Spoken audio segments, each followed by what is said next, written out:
Let's find out how to create an awesome looking site plan, also known as an urban plan, site map, site drawing, whatever you want to call it. In this course, we're going to be learning exactly how to do that. Without further ado, let's get straight into it. So this was a site plan that I created for my Studio 5, my construction studio, and I want to start by breaking it down into how we actually created this site plan. As you can see, there's quite a lot going on, and I want to start by looking at just the base layer. So if we turn off everything else apart from the base layer, you can see that we've got this kind of greenery, and you've got some contour lines and an overall layout of where everything is. So let's start fresh from this base layer. If you would like to get access to this full course, as well as all of the materials and all of the textures and all of the files that I use in this course, feel free to jump onto my website, and that link is up above, but it's also down in the description below. Be sure to check that out. So if we open up this folder containing all of the base layers, you can see that there are 3 or 4 different layers really. However, this 4th layer is not being used.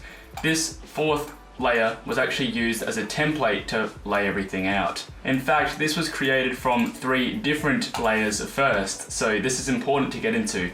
We first started in Rhino and we created this contour map of the site. If you want to figure out how I created this, I actually show you how to do that in like a 3-minute video, so I'll link that above as well. And I've also got a couple of other videos showing and showcasing how you can create contour models. So if you want, you can find resources on how to create this on my channel. As you can see, we've got one PDF here which shows all of the contours, and it can show a little bit of the road here as well. And then it shows just our setup of where our buildings are going to be. Then if we go to the next one, this is just the site contours with the road there as well. And then the final one is just the buildings. And this is going to be important moving forward. So once you've got all of those 3 files ready, then we can move on into Photoshop. The first thing to do is make sure that it's to scale. And I'm working at a 1:1000 scale here. As you can see with this little indicator at the bottom here, however, I'm going to turn that off because that's not necessary. And if you want to find out how to scale any drawing in Photoshop, I also have a video on that. So I'm not going to go over that, but I encourage you to check that out. Moving forward, once you've got your contours made up in your Photoshop file and they are to scale, now we can go ahead and create some of these base layers. So the first base layer we've got, you can see that we've got, I'm going to just turn this to 100% opacity. There's just a gradient going from one side to the other. And if we turn off this template layer, you can see that between each contour, there's a slightly lighter color, which is showcasing it going down in elevation. And this gives the cool effect of it, you know, being lighter on the bottom and the sides and darker at the top. This just gives it a little bit of depth, and I encourage you to do this as well. And so how we go about doing that, I will show you now. I'm going to go ahead and start a brand new Photoshop file. I'm going to find where an A3 page is. They should be along here. We're going to go in a landscape orientation, and the rest of that looks pretty good. Let's create this layer. Let's create this new file. All right, so first things first, I'm going to go ahead and import the actual second file, this second contoured file without the site context on it. So I'm going to go ahead and just import that PDF into the Photoshop file. I'm going to click OK there, and I'm just going to hit enter. What this allows us to do now is actually select between each contour. As you can see, you can have easy selections using the wand tool. I just hit W there to get the wand tool up, and then you can select between any of the contours that you like. And if we go back to the first file, you can see that between each contour, it's just a slightly lighter color of that green. All we have to do is then select the highest point and create that in the darkest green. So what I'm first going to do is create this as the darkest area at the top. And there's a few different contour lines going on here, and we probably don't need all of them to be, you know, it's a bit kind of just cluttered. So I'm just going to go ahead and use this third contour line as the darkest point. So if I just use the polygon lasso tool to just go around all of this line here and then select the inverse. Now what you can do is paint that area in using the brush tool, and you can just use that in the darkest green color you've got. So I'm going to create a new layer, and I'm going to use the brush tool. I'm going to choose a 100% hardness and also the color that I want. So this is going to be a dark green. We can just select this color for now. You can enlarge your brush tool using the right bracket key. Otherwise, you can just hold Alt and then hold the right mouse key and then slide either from the left to the right to make it bigger or right to left to make it smaller. And so I'm going to select that color again because it's just gotten rid of it. and I'm going to just paint this in.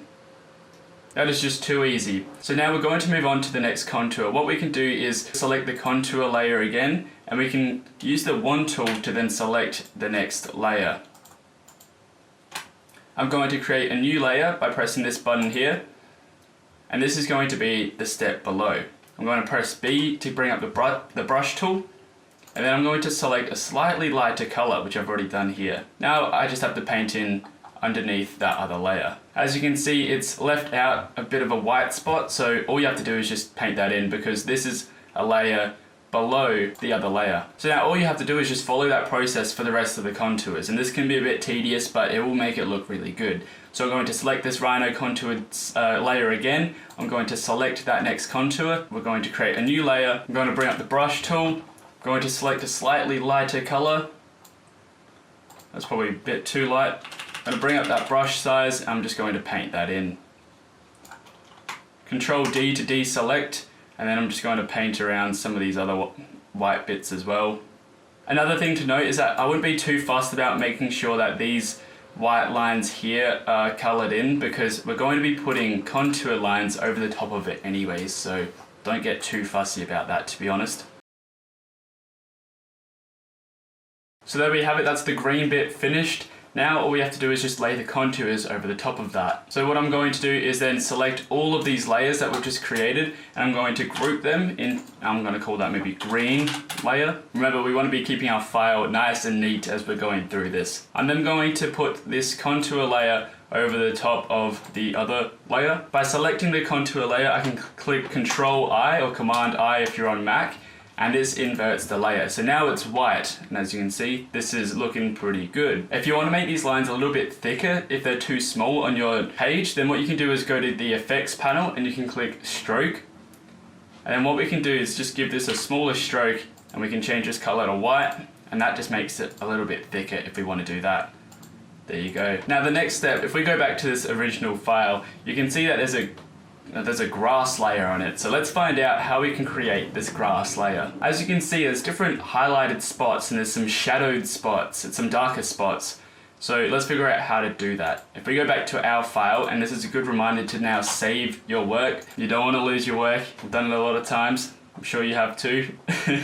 I'm actually going to turn off this stroke because I like it a little bit more subtle. Let's go find some grass textures. If you're on the website watching this course, then all the material textures are in the video description below, so check that out. So I'm going to import my grass texture. I've just chosen something that's not too green, something that's a little bit dry, because this isn't, the greenest area. It's going to look realistic. I'm going to just scale it down to a scale that looks pretty realistic, because that's a bit too big at the moment. And I'm going to just start copying this over and overlapping them. I select both of them by holding Shift and selecting the other one, and then by holding Alt, I can actually then copy that over. And I'm just going to use the arrow key to nudge it over a little bit. I'm going to select all of these layers, and I'm going to keep copying them over. And then all I have to do is just keep holding Alt and then keep dragging them over. Now I'm going to just select all of these layers we just made, which is a lot of them, and I'm going to go Control G to group them. I'm just going to call that grass. Now we're looking to get this highlight and shadowed effect on it, and this is going to be depending on, if we look at the Google Earth image and we check this to 100%, you can kind of see where some of these highlighted spots are and where some of the darker spots are. So we're going to kind of use this as a template. So this is just looking at Google Earth. You can look up your site on Google Earth and it will show you an image just like this. And all you have to do is then take a screenshot of it and scale it out to the same scale as your contours. And you can do that by using your original contour image and then just overlaying that on top of the Google Earth image as well. And now you've got a base template. And what you can actually do is lower this opacity to 15% if you'd like to as well. And this will also then give it, a bit more of an effect on your site plan. Anyways, we're going to just hide that layer for now, and we're going to then try and create some of these highlight and shadowed spots. So going back to our other file, I'm actually not liking how unseamless this texture is, so I'm going to just scale this up quite a bit.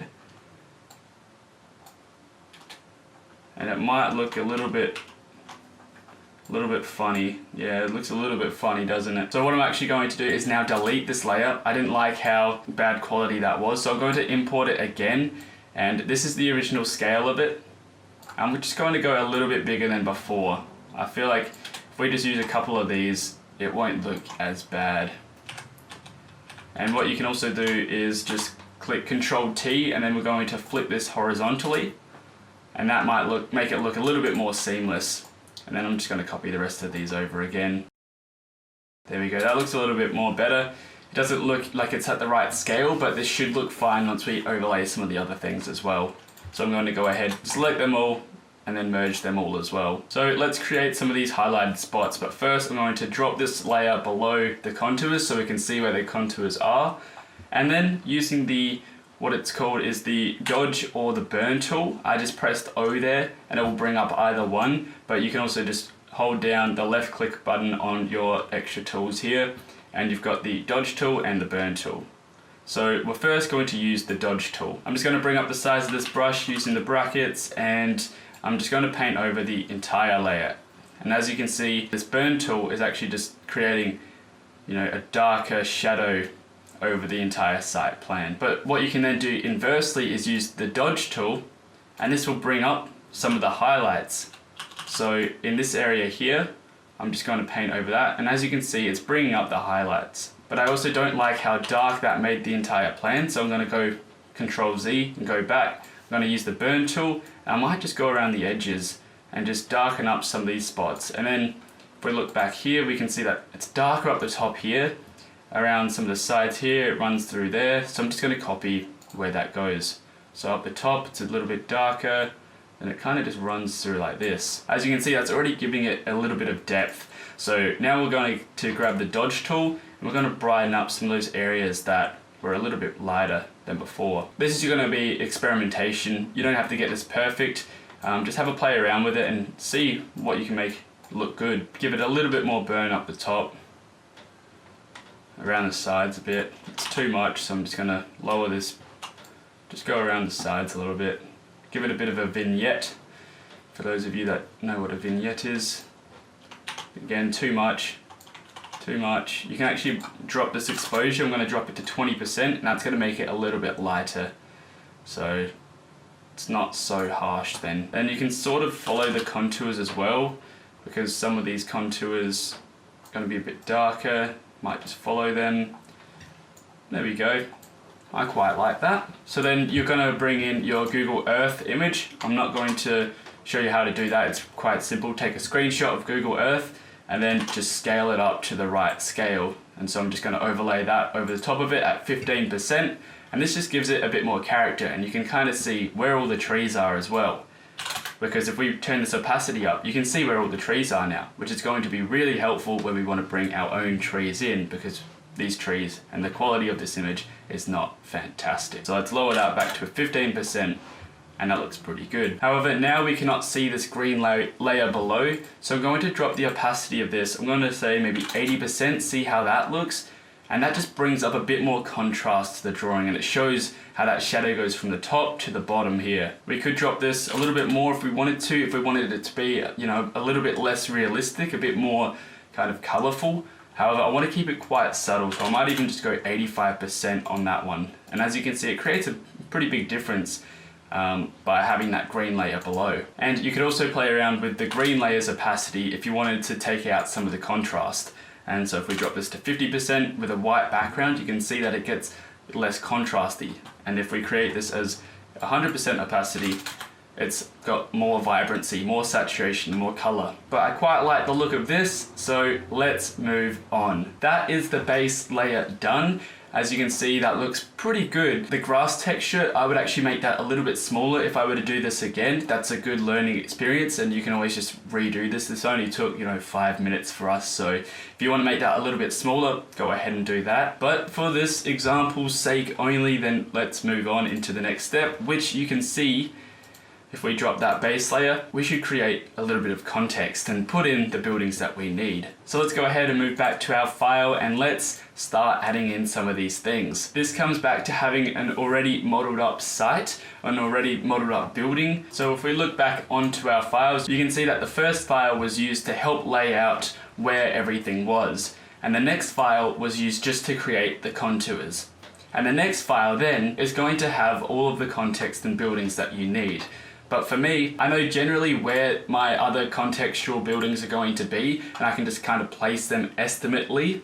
That's a real word. With an estimate, I can guess it. However, I do want the actual design that we're kind of developing here to be in the exact spot. So I've modeled that up. I can then import this into my Photoshop file. So let's go ahead and do that. Going to drag that one in and press OK. And as you can see, as I import this PDF into Photoshop, it loses a bit of its boldness. So I'm going to just give this a bit of a stroke so I can see just whereabouts it is. And I'm going to make this black so I can see it. And there we go. Now it's a little bit thicker. So there we go. We can see where our site actually lays. And we can just turn that on and off, and we've still got our original site there. If we go back to our other file, you can see that these are just kind of white rectangles, and that's just to show the general whereabouts of these buildings and the context around our design, which is this part here. To create these rectangles around the design of our building, we can hit the U key, and this will bring up the rectangle tool, and we can just change the fill to be white. We can change it to have no stroke, and then we can just start to place in the whereabouts, or the general whereabouts of where these buildings are. So I know that there's an old manor up in this corner here, and there's a little chalet across here, and there's another one over here as well. And then I think there's one around here. There's a little base camp thing, as well as a few buildings around here. If we want to be like 100% sure, we can just bring up that opacity of the Google Earth image, and then we can just start to overlay some of these things. So as you can see, there's some context up here, which I actually missed in here. What I can do is now select the layer that I want to edit. I can click Control T, and I'm just going to scale this to be the right scale of that. And I know generally there's another chalet over here. I'm going to just scale this one down to represent that. And I'm going to delete that one, copy this one over by holding Alt. I'm going to drop that there. And this other base building is, I think it's around this area, so I might just place that approximately there. Doesn't have to be perfect. As you can see, I've shown it over here a little bit more, but that's not the focus of this site plan. The focus is just to show generally where everything is. And then I'm going to bring in some of these other things as well, and I can just use the rectangle tool again and just rotate them around if I would like to by pressing Control T. I'm just going to rotate that one around and press U again, create a couple more buildings, and there you have it. So if I drop the opacity of this Google Earth image again to 15%, now we can see we've got a few buildings in there. Alright, so for demonstration's sake, we've got our buildings there, and as you can see, they've got a nice little drop shadow on them. So let's go ahead and create that drop shadow.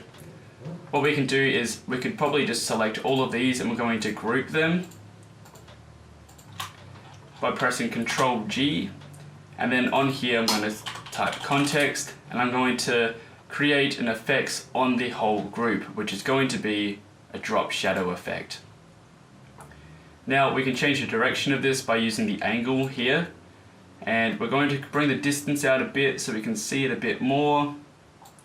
And we're going to turn down that opacity because that is too bright at the moment. We still want it pretty high, to be honest, so it gives it that nice contrast. Turn the size down a little bit. I think that's looking pretty good. Let's click OK on that drop shadow. If we turn off this template layer, the one Rhino layer, you can see that the actual design disappears. This is where we would bring in that third PDF file that has just this area here, and we can just drag that in, click OK, and that brings it in.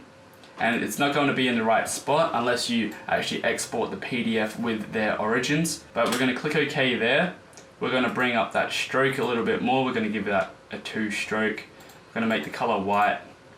I think we're going to invert this again by pressing Control I. I think I'm going to turn that stroke down just a little bit. Got to make that 1. If we turn on this template layer, we can then move this into place. And we're going to make sure that let's just lock those layers there. And let's move this layer into the right place. I'm just going to use the arrow keys. There we go. Now we can turn off that one Rhino layer again. I'm going to actually try and organize this a bit because it's a little bit messy at the moment. I'm going to create these in a group by pressing Control G and calling this base. And some of these other base layers, I'm going to call these the templates. Templates. Now we've got our showers there. This can actually go under context. And if we put that in that group, it's going to apply that drop shadow to it as well. That's the good thing about putting the drop shadow on the group rather than each individual layer, because now you still have control over all these layers, but you don't have to destroy the layers by applying a drop shadow to it, rasterizing them all together or something similar to that. It's just under a group and you can take them in and out of the group if you want, and you can still control each and every single object. It's always important to have a non-destructive workflow whenever you're working inside of Photoshop. So this is looking pretty good. However, there's a few more details that we can add. If we go back to our first file and we close this context because that's all done now, let's have a look at where some of these paths go. If we want to add in the paths, it's very similar to just adding in the context. We can just draw these in. I'm going to press the P key and this is going to bring up the pen tool. And now what I can do is actually just draw in, using the curvature pen tool, I can draw in some of these roads. If I want to be sure of where they are, remember you can turn on that Google Earth layer and you can just turn that opacity to 100 and you can see where these paths actually are. As you can see, the Google Earth image is not actually to the correct scale because I just brought it in from the other file, but your image is going to be to scale and that will be fine. As you can see, the road is a little bit off there and that means that the path would actually be a little bit in, but that's okay. We can live with this. It'll be fine. I'm going to actually just turn that back to 15%. I'm not going to go off of that. Now with the pen tool, I'm going to fill in this road. I'm going to create a new layer and I'm going to start drawing this in just with a white stroke with no fill. And the stroke size is going to be dependent on how wide the road actually is. So let's turn this up and let's have a play around. Let's try 45. Definitely needs to be a lot bigger than that. Let's try 100. Let's see if that's the right size. Could be a little bit bigger. I reckon let's make this 115. I'm just going to delete that. And now that I've got my pen tool back up, I'm going to make this 115. I'm going to create a new layer. And I'm going to start drawing in this road, making sure I'm on the curvature pen tool because we want this to be a free flowing curve. I'm going to move this over in a second. Got to make sure that some of these are straight, and you can control this to create yourself a road. Going to just drop these into place and kind of manipulate these points to create it a little bit more straighter and follow that edge a little bit more. Might actually delete that point there and then it gives it a bit more of a curve. It's just a matter of playing around with this now and getting it right. Doesn't have to be perfect again because it's just for contextual sake. I'm going to delete that point and bring this point up, make it a little bit smoother. That point can go as well. Bring that one there, bring this one there. I'm going to add another point there actually. I fall into my own trap. I say it doesn't have to be perfect and then I start playing around with it for like 20 minutes. So I'm just going to leave it like that. That's pretty good, I would say. Now we can add in some of the smaller parts which run along here. You can see, even though it's kind of faint, this Google Earth image, if we to bring that up, you can see that path there. So let's go ahead and draw that in. Create a new layer. I'm going to use the pen tool again. I'm going to drop this probably to 45, I reckon, and then I'm going to draw in that path. Making sure we're on the curvature pen tool. Just draw that in, follow it around. Bob's your uncle, there you go. Create another little one that goes through here. Now you've got yourself some paths and it looks pretty good. Let's group these ones up by hold shift, select the first one, select the last one, Control G to group them all together. And let's call this paths. I'm going to go ahead and drop this again, make sure it looks nice and good. That looks pretty good in my opinion. If you want, you can add a texture over the top of these strokes what you could do is rasterize the layers, and then you could select all of the pixels and then just add a mask over it. So what's next? Let's go ahead and look over here. We've got the paths in, we've got the context in, we've got the contour lines in, and we've got some grass texture. But I think we can make this grass texture look a little bit more realistic, make it look a little bit better. And so that's where the ground and the dirt comes in as well. As you can see, that dirt is just makes it look a little bit more realistic. Let's get to that soon. As you can see, there's a river that runs through here. And so what you can do is use the same tool as before, use the pen tool, and it would just be blue. So I'm just going to go ahead and copy that layer over. I think that's the creek. Just going to copy that one. You can create that for yourself, and I think that runs around about there. If I wanted to be sure, I can bring up that opacity of the Google Earth image, but that will look good. Now we've got some black contours. If we zoom in a little bit, you can see that there's a black contour that also follows it. I'm honestly not too sure why I've added this in. I might have forgotten it was there, but it can kind of give it, the contours, a bit of depth. So if we wanted to copy this effect though, all we would have to do, I'm just going to drop this creek into the paths. All we would have to do is go to the original contour layer, which we've got under templates here. That's that contour layer here. And what we could do is just create a drop shadow on it, and we could just add this shadow in, and that would make it look a little bit better rather than using that black kind of contour instead. I think that looks quite good. Gives the contours a bit of depth so you can recognize them a little bit easier. Let's have a look. What else do we have here? What else can we do to make this look better? As you can see, we've added in some little dirt spots around the place. You can see that I'm turning this layer on and off, and you can see the changes it makes. And if we were to turn this off and on, you can see that this just a little bit more detail around the place. So let's go ahead and add in some dirt. So let's go ahead and drop the dirt in. Let's make this a bit smaller so it's a little bit more realistic to the right scale. I'm just going to copy this one over, and I just want it to copy to the entire image. I'm just going to flip it horizontally so it's a little bit more seamless. Let's bring this over. Let's just start copying these. I'm going to flip that vertically now that I've brought it down. Makes it a little bit more seamless. Can actually make it look a little bit funny there, but that's going to be okay. And what I'm going to do is make sure it covers the entire image. I'm going to group them, call it dirt. Now I just realized I've done this on the wrong file, so I'm going to copy this dirt layer and put it onto the correct file.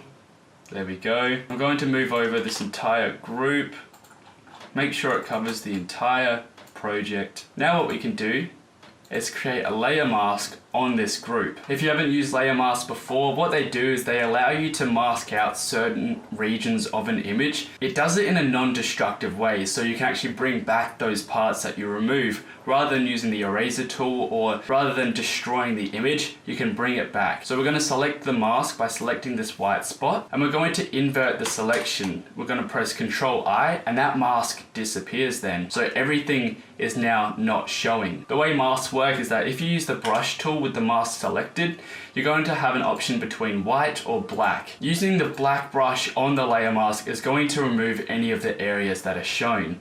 By pressing X, you can swap to a white brush, and this brings back anything.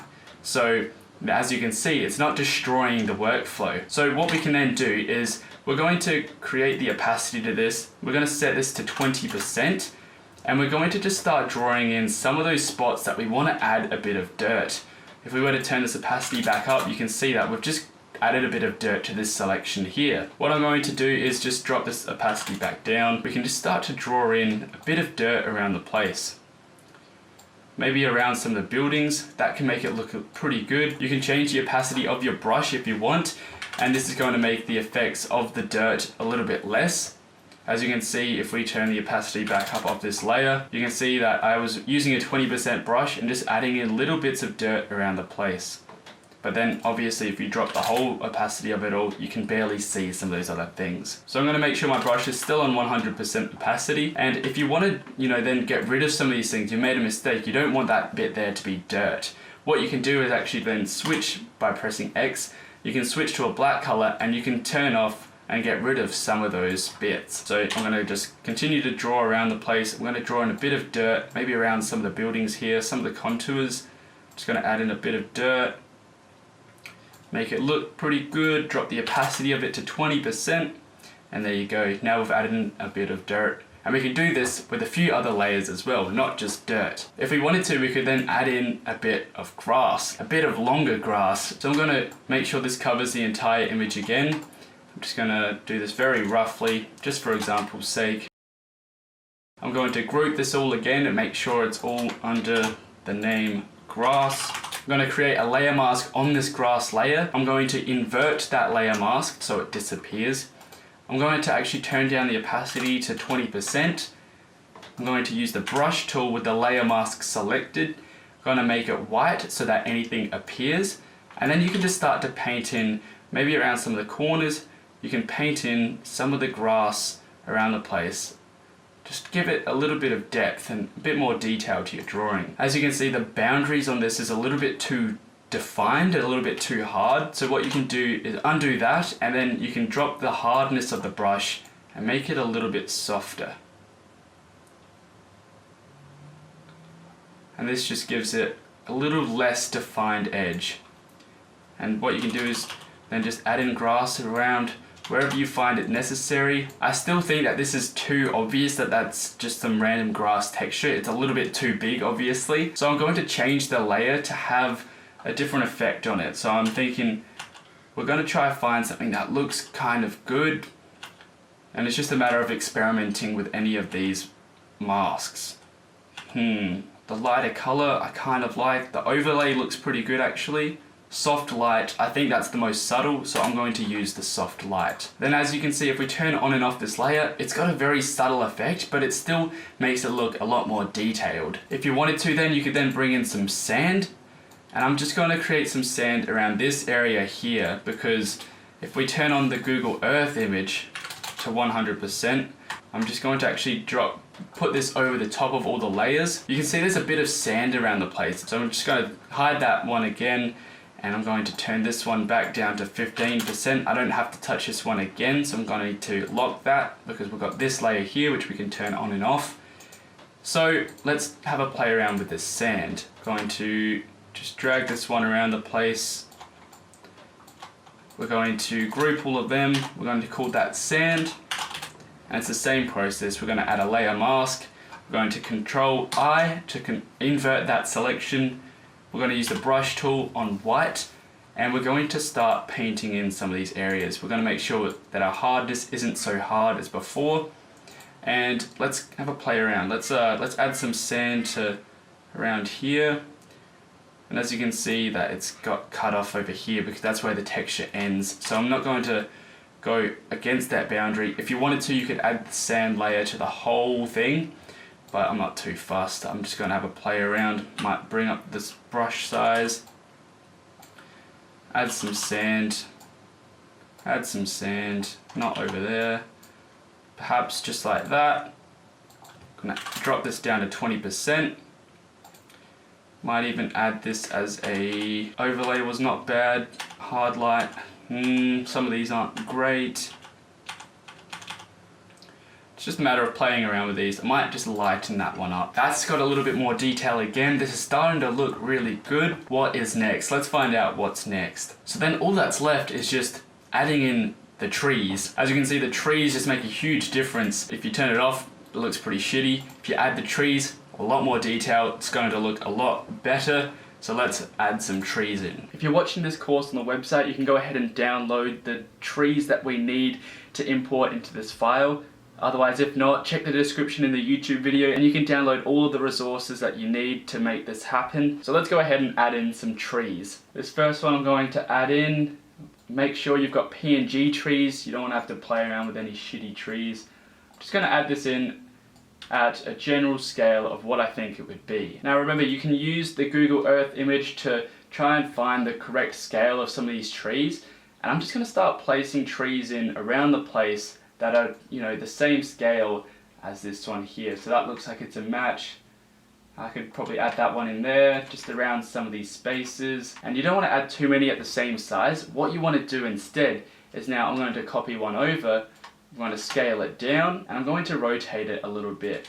you want to give them a bit of variance, because if they all look the same, then it's going to look a little bit funny. And it's also worth considering where the shadows are, because as you can see, the shadows on these trees is actually to this western side. However, the sun is coming from this side, so we might need to rotate them all.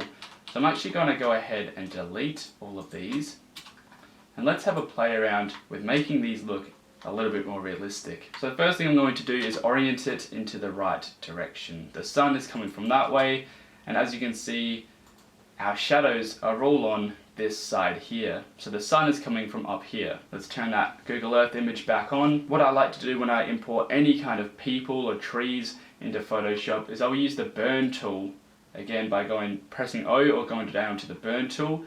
I'm actually going to rasterize this layer. I'm going to paint over it with the burn tool. And this just darkens it up and it blends it into the image a little bit better. As you can see, it's a little bit darker, it looks a little bit better. And you can also use the dodge tool to then lighten up the side that's got the sun on it. So I'm just going to lighten up that side there. There you go, looks a little bit more realistic. Let's bring on that Google Earth image again. And what you can do is then start to copy this one around the place. And you might want to add a little bit of variance to it. Make sure they're not all exactly the same. This one can just get rotated a little bit. You can just place another one down here, another one up here, and then you can start to scale them as well. So I'm going to drag one over here, I'm going to scale it down. It's just a matter of placing them around generally where your Google Earth image is. So I'm going to go ahead and do that for the rest of these trees, and I'll get back to you. You don't want to fill up the whole area because we're going to be adding in some other trees as well. So you don't want to have to cover it all up. I think this is pretty good for now. So what I'm going to do is select that top tree, select the bottom tree, I'm going to group them all together. I'm going to label this as trees, going to hide that bottom layer there. Now let's make these look a little bit better. Let's add a bit of a drop shadow to them. I'm going to add a drop shadow to the entire group so that we don't have to apply it to each individual one. This is a little bit too not subtle for me, it's a little bit too obvious. I'm going to drop the opacity. And you also want to be careful where you're placing some of these trees. Some of them can be a little bit more deliberate, and you can just move them around so that they don't cover buildings. It's not like they're coming out of a building. Place them around a little bit more delicately. So then what you would do is then add in another tree or different type of tree, and you would do the same thing. So this tree here, it's a darker color, it's a different color, it looks a little bit different because in nature you don't just have one type of tree, there's different species. So you want to play around with that, make it look a little bit more realistic. Burn this tool again by rasterizing it, press O or go down to the burn tool. Just going to darken in this tree. I'm going to actually go around some of the edges as well because there's a bit of white around the place. It's not a perfect tree image, but it will do the job just fine. I'm going to actually drop the opacity to 80%, just make it look a little bit better. Then you just want to, again, copy this one around. You can also add your burn and your dodge to it as well. Bring up some of those lighter areas on the side here. Doesn't do too much because the opacity's been dropped, but that will be fine, I reckon. So then you'll continue to add in different trees until you get to this point where you've just added in a whole bunch of them. I'm going to continue to add these trees around the place like before. I'm going to scale them, I'm going to rotate them, I'm going to make them look a little bit different, and I can go off of my Google Earth image to see just whereabouts they should be placed. Doesn't have to be perfect, but you know, may as well make it look pretty realistic. As you can see, there's a lot of trees around this building here and also around here as well, so we want to try and follow that. And if you want, you can lock some of these base layers into place if you want to move around these trees, but I'm not too fussed. Alright, so I've just added in all of those trees, and now I'm going to group them together, give them a drop shadow, bring out the distance a bit, click OK. You can add in the next tree then as well. And this is going to be another green tree. Turn on this other layer, and as you can see, the lighting's not exactly right, but once we burn it with the burn tool, we rasterize it, we burn it, it can look like it's a little bit more realistic. Just go around some of those white edges. You can go over it a few times, just make sure it looks like it blends in. I think that looks pretty good. Go to the dodge tool, bring up the light on that bright side, the north side, then we can just move this one around as well, And you just want to make sure the trees are actually kind of at the right scale by following this Google Earth image. Alright, so I think that's enough vegetation for us. You could also add in little plants and little reeds and stuff like that if you got really fussy with it. To be honest, I think this is going to look quite good. I'm going to group all of them, call this trees 3. I'm going to rename this one to trees 2. I'm going to add the drop shadow again. Now as you can see, there's not enough trees, so what you can do is just go back into here and you can start copying them around again. And it's really quite simple. As it's already under that group, they're going to have the drop shadow, they're going to have all the same effects that you put on. And if you find that you don't like the drop shadow, you can just turn it off, and it turns it off for all of them. If you wanted to, you could then group all of these trees in another layer, and you can just call this trees. It's all about being organized. So then you can just move around your trees as you need and make it look a little bit better. Now, I could obviously add more trees to this, I'm not going to, but what I am going to do is make sure they don't all just look like they're the same trees. So let's add in some variance. How do we do that? We're going to use the clone stamp tool. So with one of the trees selected, let's go ahead and select the clone stamp tool, which is up here. Otherwise you can press S to bring it up, and we've got to select a region. Let's bring up the brush size a little bit, and let's select this part of the tree here. First of all, we're going to select the tree, and we're going to click S to bring it up. With the clone stamp tool, what you can do is hold Alt, and this brings up a selection kind of crosshairs, which you're going to select a part of that tree, hold Alt, left click, and then you've got a selection of that tree. If we zoom in, you can see that we can then start to press Alt, to left click, and then we're just going to add some variation of these trees around the place. And what this does is just makes the trees not all look exactly the same. I'm going to select this tree, press the clone stamp tool, and just add in a bit of variance around the place. Doesn't have to be perfect. And this is just going to make it look like the trees aren't all exactly the same. And so that's how, if we go back to the original site plan, we got this effect where they don't all just look exactly the same. And you can get really detailed with this, and you can make it look really good if you wanted to, but let's not go too in depth at the moment. And now it's just a matter of touching it up, adding in some details that you would like, making sure that all of the layers are, at the right opacity, they've got the right order and priority to them, making sure that some things aren't overlaying others. Just moving some stuff around and making sure it looks neat. Depending on the scale of your drawing, you could also add in some people. If this was 1 to 200, maybe 1 to 100, I wouldn't go any higher than 1 to 200.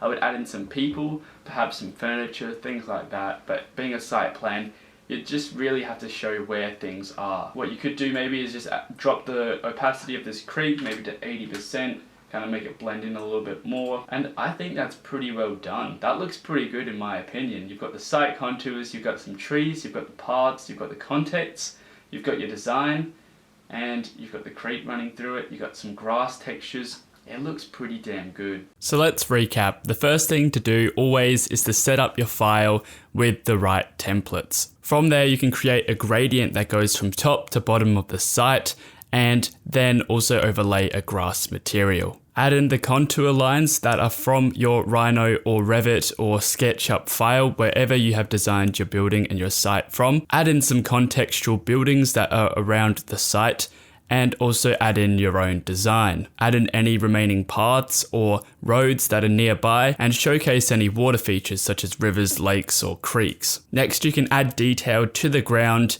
by adding sand and dirt textures as well as grass. And finally, all you have to do is add in the trees.